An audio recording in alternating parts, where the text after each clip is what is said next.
What? With the spout? I'm like completely forgetting. Like, what the fuck is this called? To get the Google.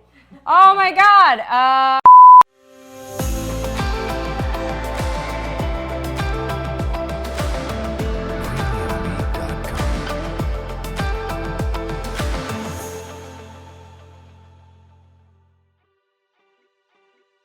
Hey, welcome back. Today we're gonna make a white wine sangria. Sangria reminds me of spending time in Spain. I love it. It's super refreshing and easy to drink in those summertime hours by the pool, or it's really great because you can make it in advance and it even gets better with age. So let's talk about what we need. First, we're gonna use white wine for this sangria.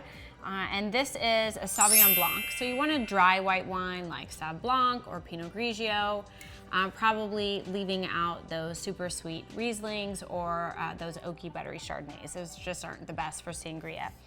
And this one is California Sauv Blanc from Scout and Cellar. So it's organic, and this entire bottle of wine only has 5 grams of sugar. So I actually sleep better at night when I add sugar to continue the fermenting process, which what makes it sangria. So what else do we need? We're gonna give it a little alcohol boost with some Grand Marnier. You can use another orange liqueur.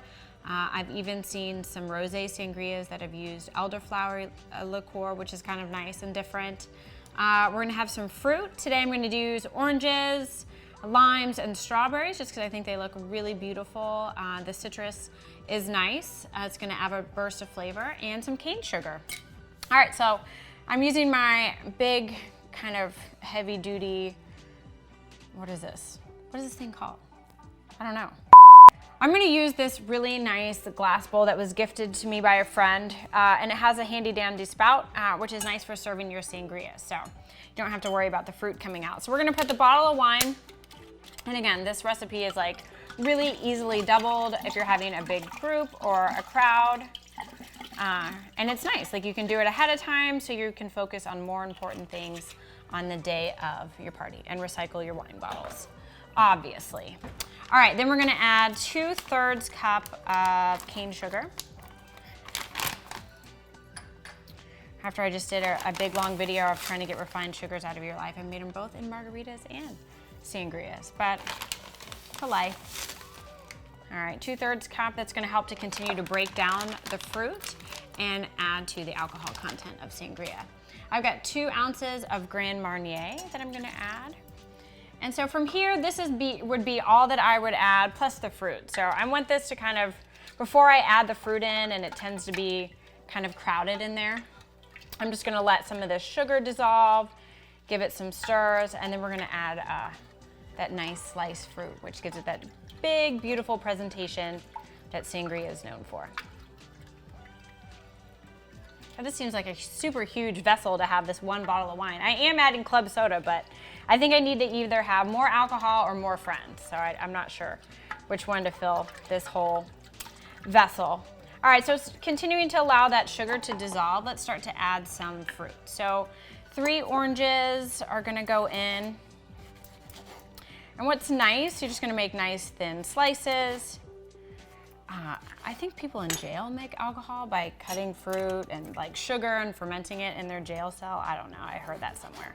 It's kind of crazy. Doesn't that already look nice? I love it.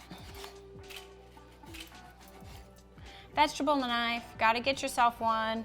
Super easy and great for slicing your fruits and vegetables.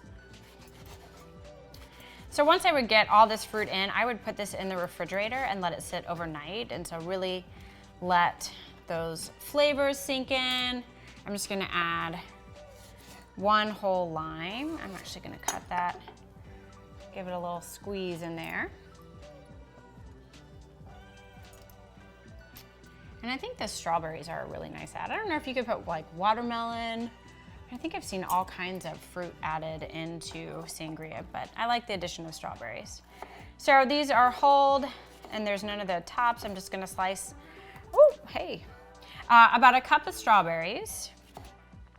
Like I said, everything's really easily doubled if you wanted to make more. And this is a fun thing to, like if you're invited over to someone's house to bring, it's great to share.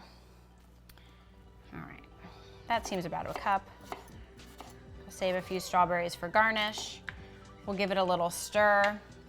So at this point, this is kind of how I would put it in the refrigerator. I'd cover it up with a little plastic wrap or the lid, and just let it kind of sit and soak. It's just gonna continue to get better and better as you imagine these fruit sugars start to break down and interact with the alcohol in the wine and the Grand Marnier, and really making a nice, refreshing, tasty summertime beverage. But for the sake of TV, we're gonna go ahead and add our last ingredient, which is club soda. So I'm gonna add about 2 cups of club soda into our sangria. Again, this is bubbly, so you don't wanna do this till the very last minute of serving it. You'd never wanna put the club soda in and then stick it in the refrigerator for 24 hours because it would just essentially turn to water and water down your sangria, and that's no fun. So, all right, we'll put about 2 cups. 1, 2. Stir that in. It gives it some nice bubbles. I think it's a really great add. Some things call for like ginger ale, but there's enough sugar in here already, in my opinion. So adding the club soda is just fine. I love that color. Awesome. Can you guys see that? It looks really good. All right, so serving it up. I'll get my little spout ready. Oh, how about some ice? All right, so not wanting to put ice again in the sangria because I'm gonna water it down. So maybe I would put, I don't know, some ice in there just to kind of chill it, but definitely putting ice in the glass. Let's see if this will come out.